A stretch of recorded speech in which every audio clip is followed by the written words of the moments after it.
ज्ञानचारित्रशिक्षादौ सधर्म सुनिगद्यते धर्मोपबृंहणार्थं यत् साधुं सत्यं तदुच्यते।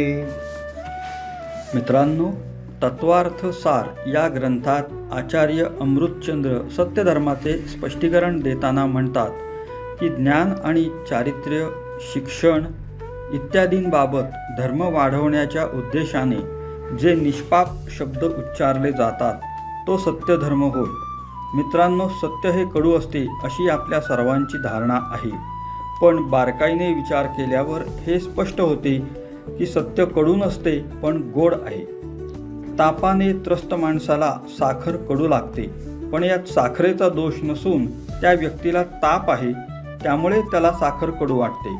याचा अर्थ सत्य हे कडू नसून गोड असते, पण आसक्ती, द्वेष इत्यादी भावनांमध्ये गुंतल्यामुळे सत्य आपल्याला कटू वाटते। म्हणून आपण सर्वांनी सत्याचे खरे स्वरूप जाणून घेण्याचा प्रयत्न केला पाहिजे। आत्म्याचे खरे स्वरूप ओळखून त्याचा स्वीकार केला पाहिजे।